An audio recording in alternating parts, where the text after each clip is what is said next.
Old gun guy here.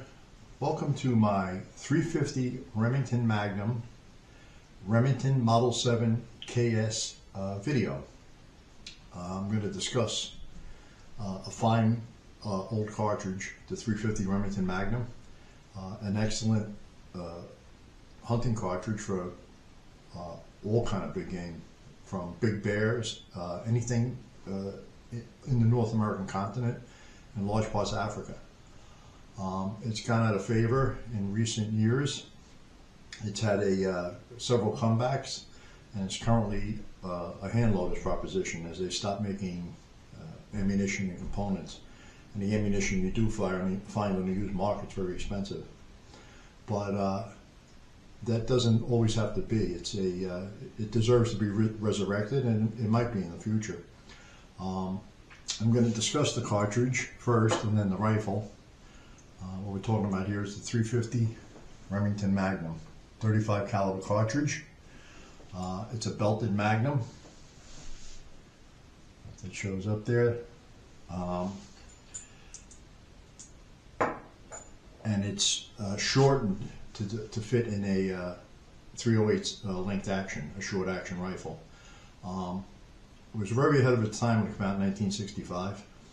It was introduced with another cartridge called the 6.5 Remington Magnum, which was the same case, neck down to the very popular 6.5 millimeter, which is very popular in Europe, that caliber, that dimension. But it was way ahead of its time. People went to longer, bigger, Magnum-looking cartridges back then, and even though this has a lot of performance, it didn't take off. And part of it was the rifle it was introduced in. It was introduced in the Remington Model 600, a small carbine. It was kind of too futuristic looking for the times, in the mid-1960s. Had a big vent rib on the top of the barrel, and big shark, almost like a shark fin front sight. Laminated stock. It was a light gun. It was about 6.5 pounds without a scope, and an 18.5 inch barrel, which created a lot of muzzle blast. A lot of complaints were it's too much recoil. Although the cartridge does have recoil, I've never fired it in the 600, but I've fired a lot of rounds through my Model 7. They've taken a lot of deer with it, and several hogs. And the rifle was not a success.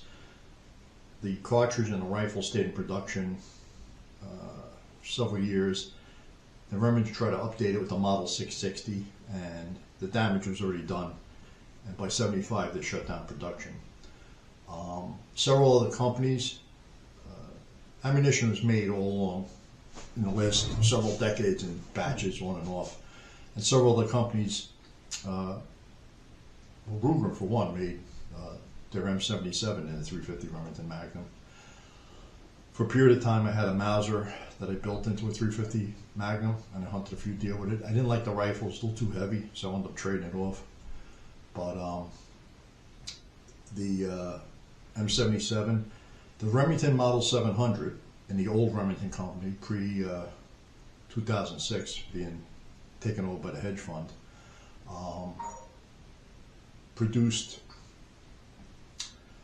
classic series rifle in a different caliber every year, wood stock, blued steel, and I forget what year it was, but one of the years was 350 Remington Magnum. They come out in a different caliber every year. It was like a series. A big fan of Remington products, the old Remington products, the 700 and the Model 7, which is a shortened, shrunken version of the Model 7. Has a lot of the same design features. But we'll go into the cartridge first. As I said, it was introduced in 1965 as a all-around hunting cartridge, from deer to bigger game, elk, Alaskan brown bear. The useful bullet weights, it fires a 3 5/8 of an inch projectile, and the useful bullet weights are 180 to 250 grains. The sweet spot for my Model 7 is the 225 grain projectiles, and that's what I load for it. If I was up in Alaska and I wanted a light, handy carbine to carry in a brush against brown bears, I would take the 350 Magnum in a heartbeat, loaded with either nozzle partition, Swift A-frame, or the Barnes TSX, the copper solids there, and 225 grain loading. That's more than enough for any large bear. I'd even prefer it over 4570, which is another fine cartridge, but this is a lot more versatile than the 4570.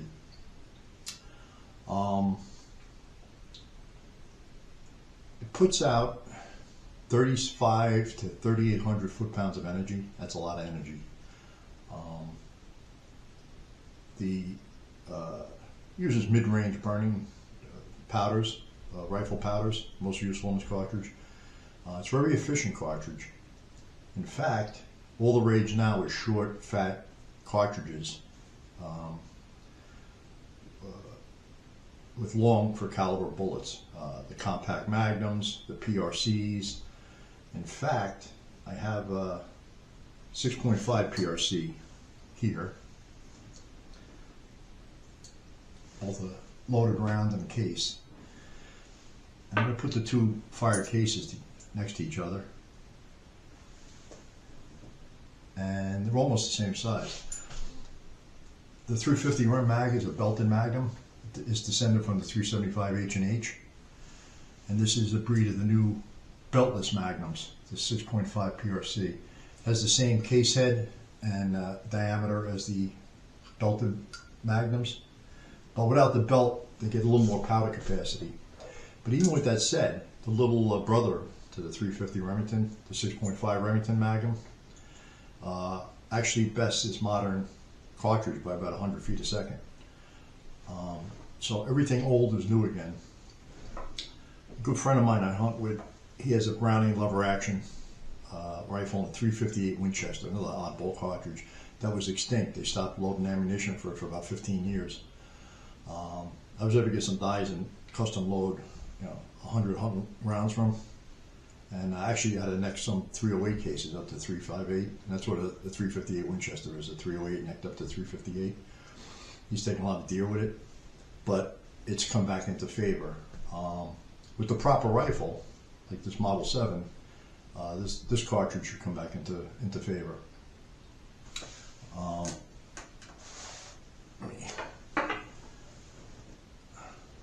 For comparison, I got the Grandpa here, 375 H&H, and I'm going to take the camera off in a bit and put it off the tripod and show you a close-up of all these aligned and explain them. In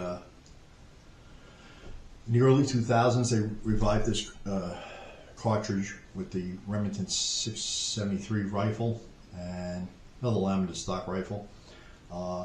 It was a good rifle, but it just didn't take off. There was a wide variety of choices now. It's funny how fads come and go. The short Magnums are all the rave now, but 60 years ago they were, people looked down on them. They were like not a good thing. But all right, I have my hand loads here. This is my favorite load for this rifle. What was tuned for it. It's a 225 grain Sierra Game King. The powder is IMR 4320, 61.4 grains. Case is a Remington, of course. 215 Federal primer, Magnum primer. Overall length 2.8 inches. And it yields about 2,740, 2,750 feet a second out of this rifle. Like I said, everything I've shot with this rifle and this caliber has stopped in its tracks, with the exception of one. And it'll always show you that nothing's 100%. And living things being shot don't always react the way you expect. I was deer hunting several years ago. I was in my stand on the edge of a swamp, big open field, and one of my friends had pulled into the hunting camp and walked into the woods, and he spooked two deer. A doe come running out, and followed by a rack buck, but they were running and in the open field, and I could tell it was a legal buck to take. So I drew a bead on him with this Model 7. Had it on 2-power, wide field of view. And when he was about 75 yards crossing my diagonal, I let the shot go. And when the shot broke in the crosshairs, I knew it was on a deer. But no reaction. The deer ran another 150 yards into the tree line. I watched him and the dog. And I was utterly amazed. I said, I don't believe I missed. My buddy came out of the woods, and we started looking around to where I thought I had hit him. And he found one little drop of blood. And then along the direction where the deer went, we found some more, a couple more drops, and more, and a lot more, maybe 50 yards into the run. And we kept proceeding, and we found the deer. He was 175 yards away, stone dead. So when I dressed the deer out, which is a nice way of opening it up and removing all the guts, the bullet had hit the deer right square through the heart, destroyed the heart. So the instant that bullet hit the deer, he was dead. But he didn't know that, and he ran another 175 yards before he dropped dead. Adrenaline, and I guess his blood pressure was up enough to keep him going. But it kind of amazed me, and it was a very powerful round. And when I do the demonstrations, the shooting demonstrations, you'll see just how powerful it is. I'm going to take the camera off the tripod, give you a close-up of the cartridges, and then I'll go over the rifle itself. Okay, close-up of the cartridges. From the left, 375 Holland & Holland Magnum, the 350 Remington Magnum with a 225 grain Sierra Game King on top, a fired 350 Remington Magnum case, a 308 Winchester or 7.62 NATO right next to it with an empty 308 case. You can see they're the same length. Over here we have the 6.5 PRC and a 350 Remington Magnum case and a fired 6.5 PRC case. Beltless Magnum, belted Magnum. And the little brother to this is actually slightly ballistically superior to the modern beltless Magnum, the 6.5 PRC. Very good cartridge, very accurate cartridge. The only difference between the two is the rifling twist is much faster. I think it's 1 and 8 and a 6.5 PRC, and it'll stabilize heavier bullets like this 140 grain Sierra Match King that's sitting on the case. And now we go to the rifle itself. And I got it on this, this old green beach towel just for contrast. If I put it on a dark mat, it obscured the rifle. Going from the muzzle, get the front iron sight.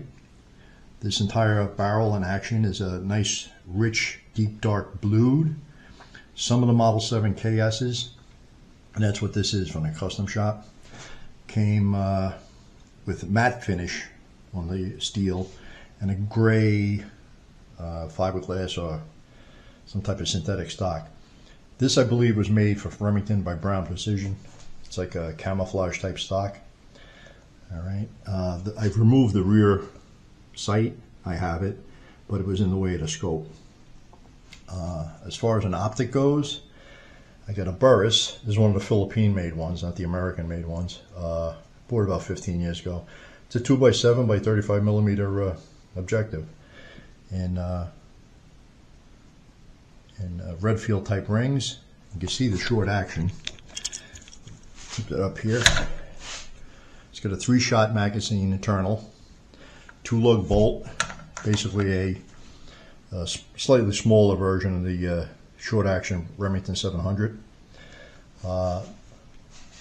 It has the safety in all guns actually resides between your ears, but the mechanical safety for this is the switches on the right side of the tang of the stock here, the top of the pistol grip, and it's a nice camouflage pattern, and it has a nice good recoil paired, and it's an attractive looking rifle. So if Remington had made this today, or somebody made something similar to it, I believe it would sell. Like I said, it's a very useful rifle. Now let me put this back on stand and continue. Okay, back to the rifle. This Model 7 KS, as it sits with the scope rings, sling, is just an ounce under 6 3/4 pounds. Very light, handy rifle. Meant to be carried along long ways in rough terrain and shot a little. The bolt, basically Remington style cylindrical 700 bolt. The extractor and the ejector in the bolt face. It's got a little sheet metal extractor, which some people freak out about. It's flimsy or something. Never had a problem with one. With the reloading specs, this is my first reloading manual. I bought this 78 or 9. I've been reloading that long. Spear number 9, and I still use some of the loads out of this. I also have the latest Spear number 15. Yeah, it's kind of like bookends, but both of them, to their credit, you can load 357 caliber pistol bullets in this case, and a 35 Remington and a 358 Winchester, and they do have the load date of that. I've never loaded a pistol bullet into this. I was always curious. I should give it a shot one time. You can drive them at 158 grain 357 Magnum bullet at 3,000 feet a second. Not that you could hunt anything with it, because the bullet would just explode whatever it hits. And it would, you know, when a deer would just explode on the surface and probably badly wound the thing. But it makes a fine clinking round. You get downloaded too. But they still carried in their modern number 15 manual that came out only a few years ago. So there's a big span there, 50-something years. We're going to go to the shooting demonstrations. The weather's a little crazy here. I did the accuracy portion of this 2 or 3 days ago. 100-yard targets in the woods. I shot 2 targets. I'll explain that in the summary, because I actually mistakenly picked up 2 of the rounds on the first target I shot with a 250 grain spear, and they were way off. But the 3 I shot after it, the Sierra Game Kings, they shot quite a group, and so was the second target. I shot another 4 rounds at the target just to repeat the data. I'm going to do chronograph, the 2 hand loads I got, accuracy test, steel plates, show the relative energy imparted to steel plates. Base rifle, whenever I'm comparing a hunting rifle, I'm going to use a 223 Remington bolt gun, both for the comparative recoil test and comparative energy imparted to the plates. I got a second camera. It's got a better zoom. It's a regular photographic camera, but it takes videos. So I'm going to try and zoom in on the plates. I'm also going to try on the terminal effect target. Put this camera here as a slow motion feature, and I'll use the other camera. And I'll try and film the terminal effect target with 2 different cameras and put them both in the video. And steel plates, terminal effect, and then I'll go back to the summary. So now off to the shooting part. Okay, I'm back at the chronograph. First up, I'm going to shoot 250 grain spear, spire point, soft point projectile, and then I'll shoot the 225 grain Sierra Game Kings out of the 350 Remington Magnum. Both are hand loads.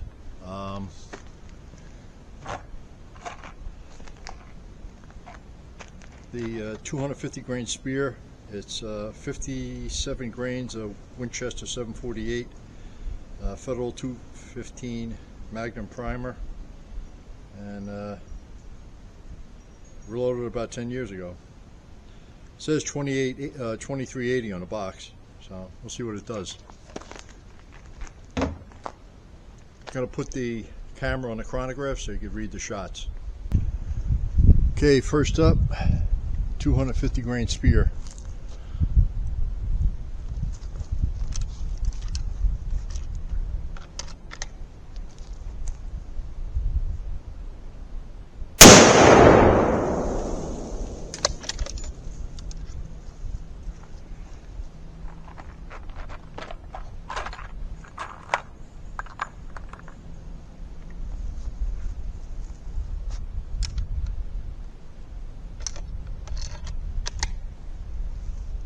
And try one more to confirm it.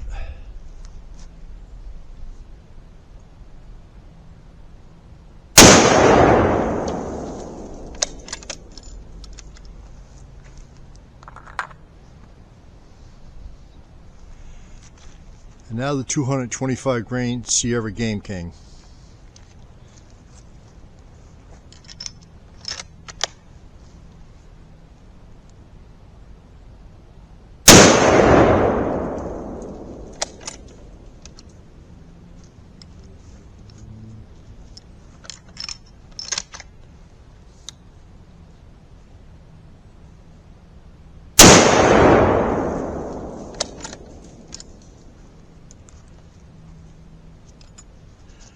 And that'll be it for our chronograph test. We'll go to the recoil comparison next. Okay, we're back for the recoil comparison. I'm going to use the Savage in 223 Remington, 55 grain, full metal jacket bolt tail, M193 load. I'm going to fire at the steel torso target, about 50 yards down there. Then I'll do the same with the 350 Remington Magnum. You can compare the recoil.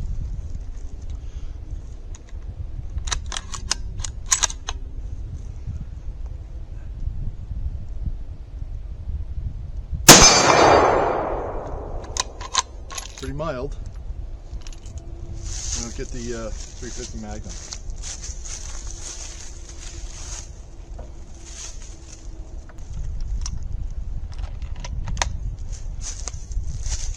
Okay, let's make sure we're in the frame here.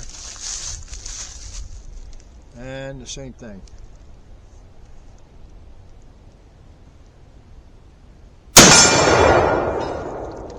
Got a little bit of bite, but not too unmanageable. And now I'm going to do the same thing, but put the camera on the plate so you can see the striking energy.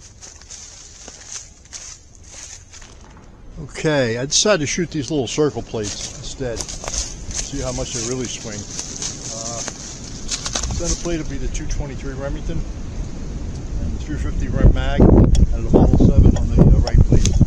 Let's see how that goes.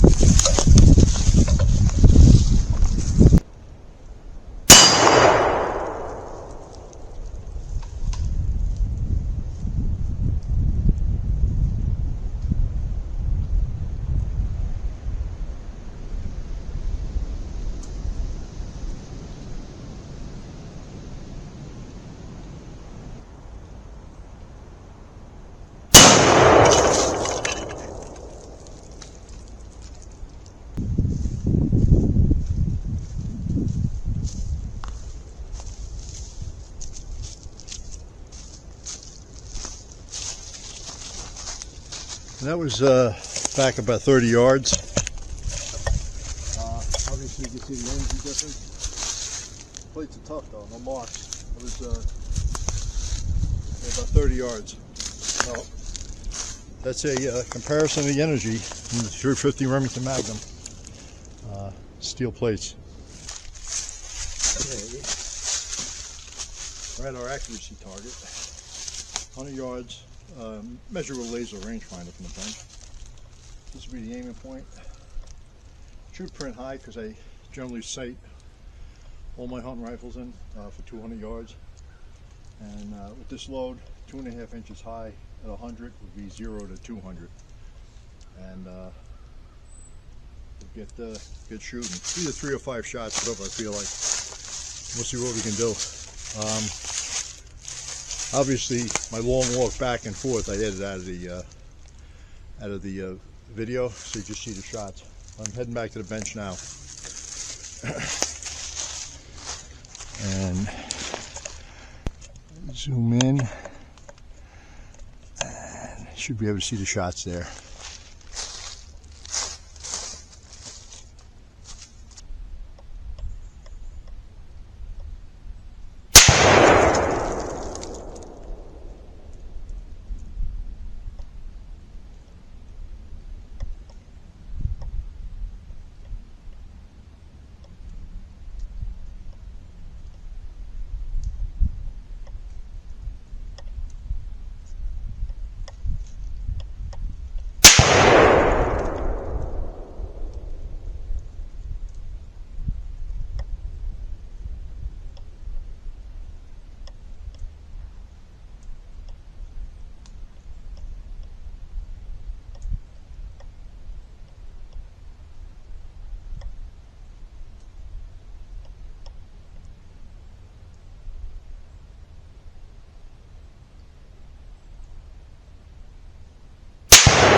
Okay, we're on the 100-yard target. I think I'll try 3 shots off the bench, and I believe it's sighted for 200 yards, so it should print in the 2 to 3 inch range up here. That would be a 200-yard zero at 100. It'd be 2.5 inches high.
I'll throw this on the plates. There's one at 100 right next to the target, 140, and then 220 yards. The orange plate all the way in the back. Let's see if we can hit them.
Okay, we're going to zoom in to the 200-meter plate. So we're in the back on the orange. You see the 100-yard paper target, some other steel plates. I'll ring them with the 350 Magnum.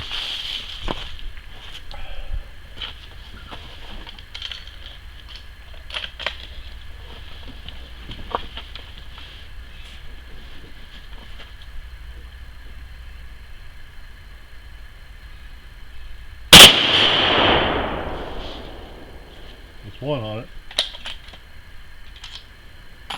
A lot of energy there.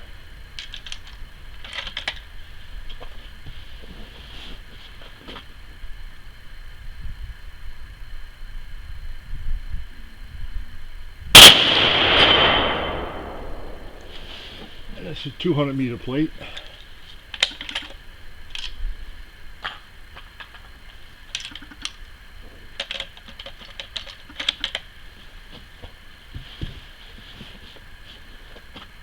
See if we can hit the 140.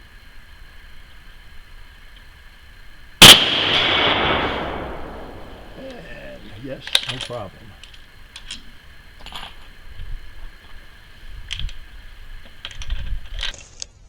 I just had to show you this.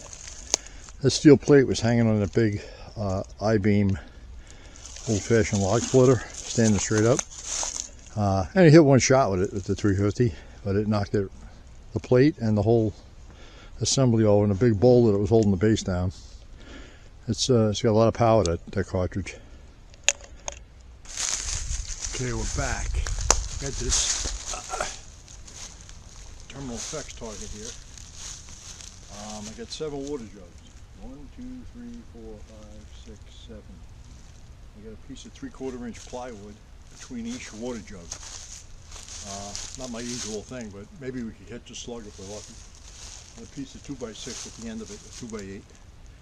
I'm going to try and put this camera in slow motion. I got my regular digital photo camera to film it in regular speed and see what the difference is.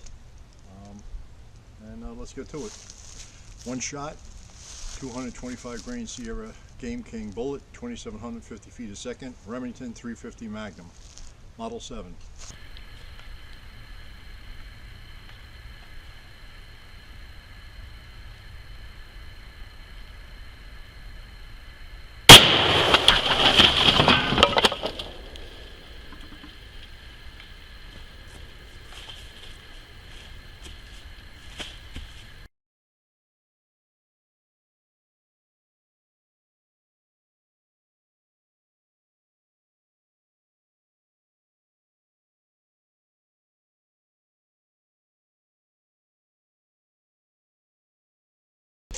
And obviously the 350 Remington Magnum dumping a lot of energy. It's split to 2x10. I'm going to show you a close-up. Take the camera off the tripod. Blasted large holes through 3 of the plywoods.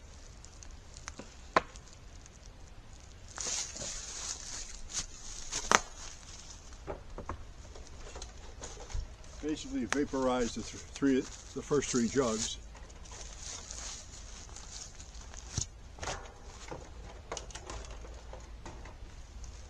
And it destroyed the cheesy table, what's left of it. The energy just smashed the rest of this plastic table. But surprise, surprise, got a nicely expanded 225 grain Sierra Match King in the 4th jug. So let me see if I can get this out.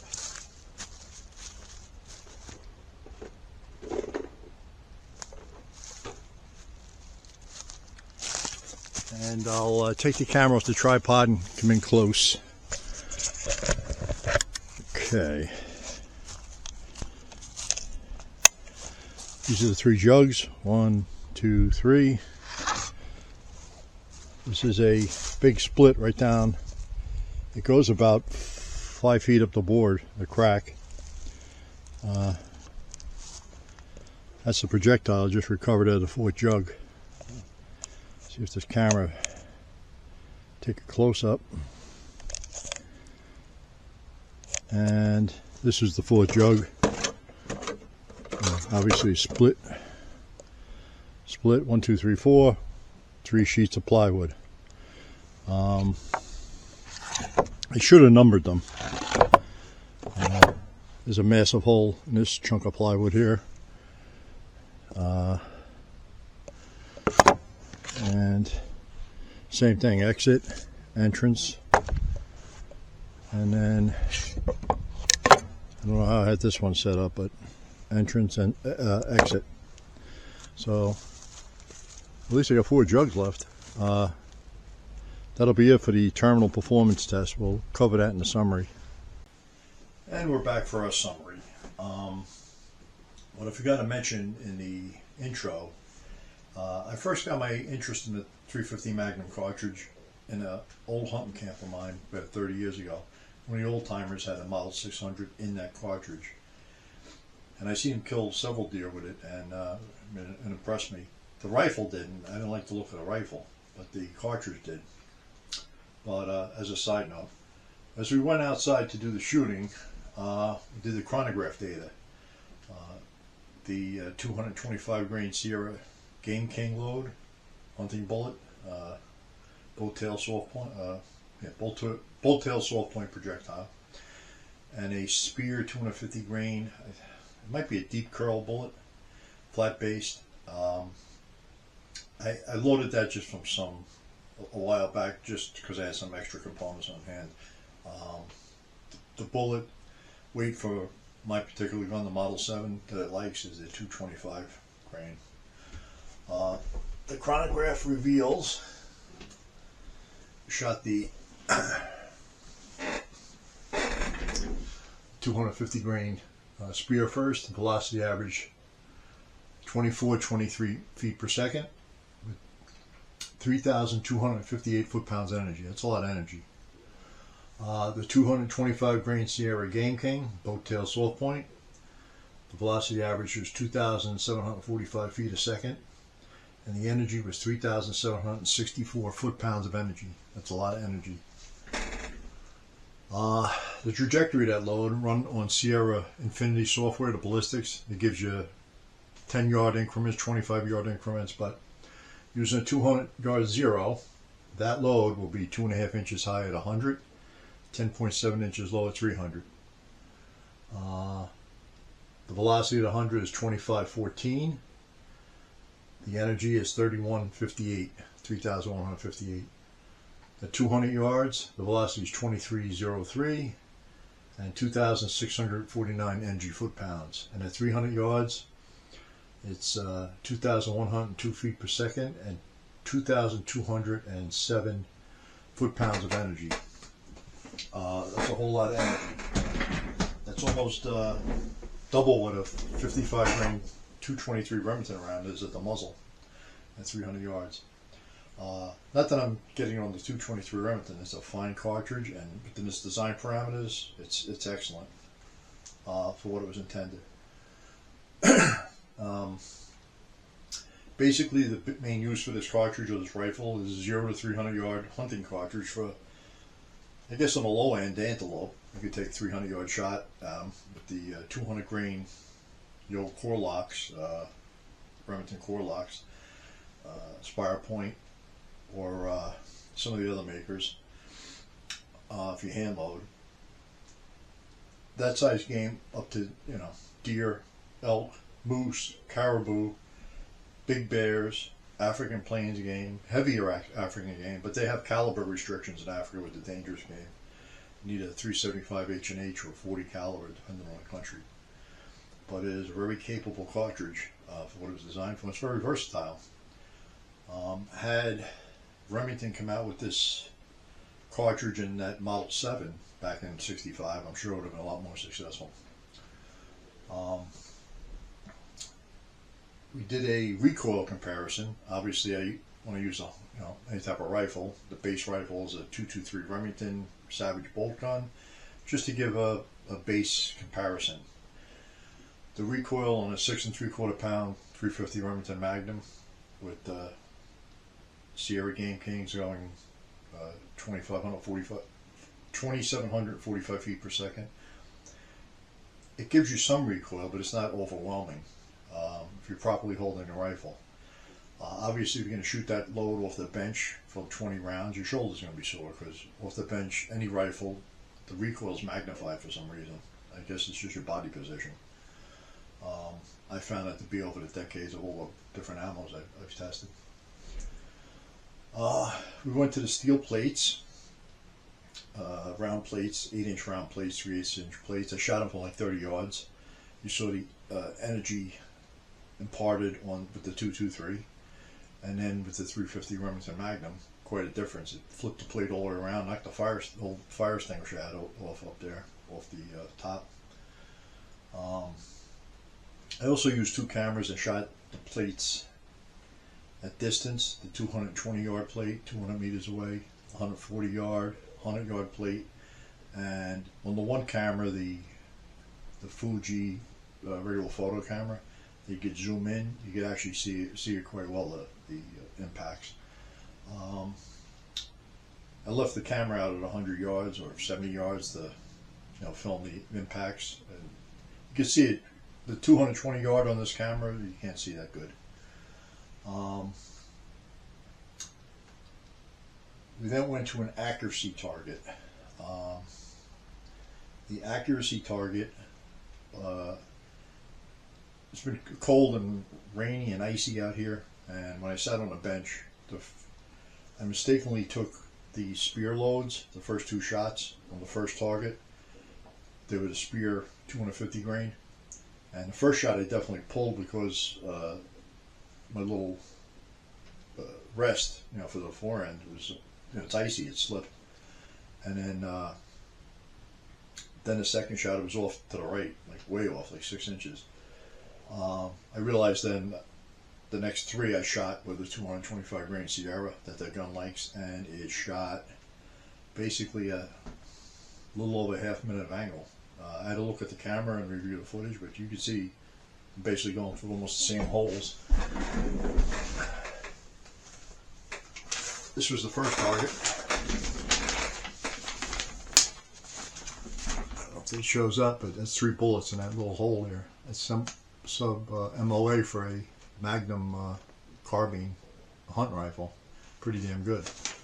I measured it with the calipers. It was 0.530 thousandths of an inch, so a little over half MOA.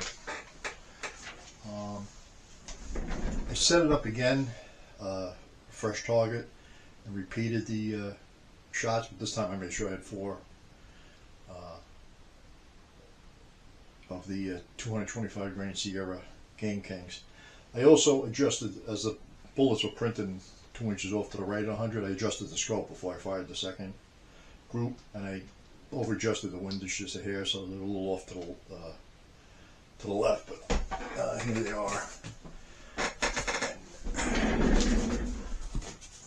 Those 4 shots are 1.28 inches, so a little over a middle of angle, and they're just slightly off to the left. Actually, I had after I saw that, I'd come back, and but they're about 2.5 inches above the point of aim, so it's zeroed for 200 yards, that load, and that's, you can't ask better than that for a hunt rifle. Plus, you see them big holes in there, big 35 caliber, 9mm holes. Next, we went to the thermal effects target, and I had it sitting on a 2x10, the water jugs, and I decided to stick a piece of plywood 3/4 inch between each water jug, just to give it some more resistance than just the one piece of plywood, which is obviously a substitute for a bone. On both the regular speed and the slow-mo, you can see the energy imparted. I shot it from maybe 15 yards or 20 yards away. So it went through, it vaporized the first 3 water jugs, blew through the plywood. Each sheet, I believe this was the first one. Entrance and exit. I should have numbered them, but I didn't. I think that was the second one. That's the exit, the entrance. And the third one, before it really started opening up, blew a big, massive chunk out of the plywood and destroyed the water jugs. But fortunately, in water jug number 4, the projectile was captured, and I have it right here. It's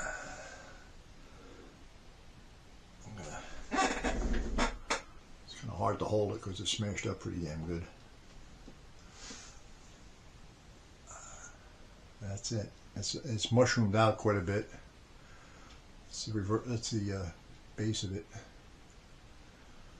I measured the expansion. It was 7.775 thousandths of an inch, so 77 caliber from 35.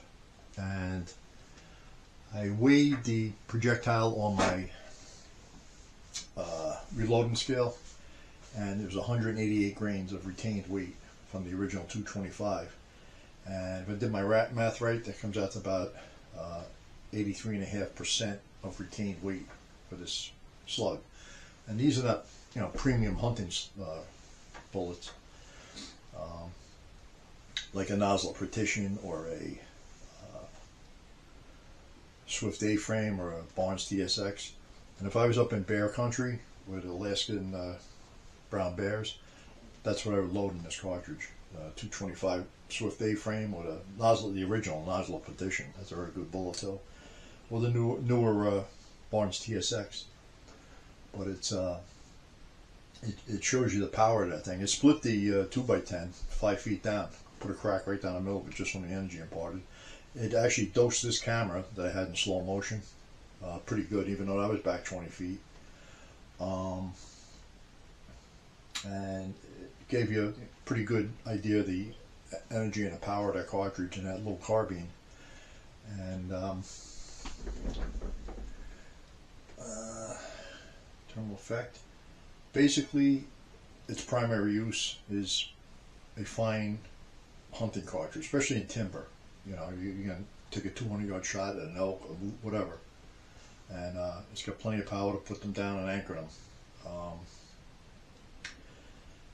If you only have one firearm, and that's your only firearm, and someone breaks into your house, yes, you can use any firearm for defense. That is, any hunting rifle you would use in that role is going to go straight to the bad guy, regardless of the caliber.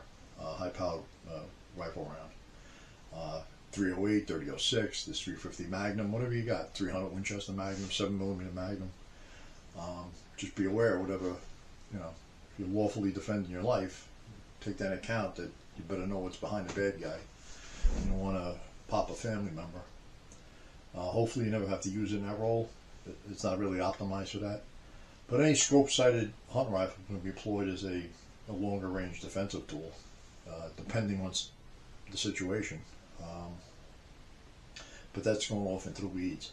It's basically, this particular rifle is basically designed as a handy rifle. You can hike around all day in the woods or in the mountains with it and not wear you out. It does have some recoil because I'm 6 3/4 pounds. It is a tractive, well-built rifle. And I was always a fan of the Remington 700 action. This is like a shrunken down, slightly shrunken down version of the short action M700. That's about all I can say about that. And with that, that'll conclude my video. The mighty 350 Remington Magnum and the excellent Remington Model 7 KS rifle. If you like this content, like, share, subscribe, and it's a hobby for an old guy. I'm just imparting my knowledge. I got a lot of knowledge rattling around in my head, so I try not to miss things, but I'm sure I have. But they can always make other videos. With that, old gun guy signing off. Have a good day. Bye.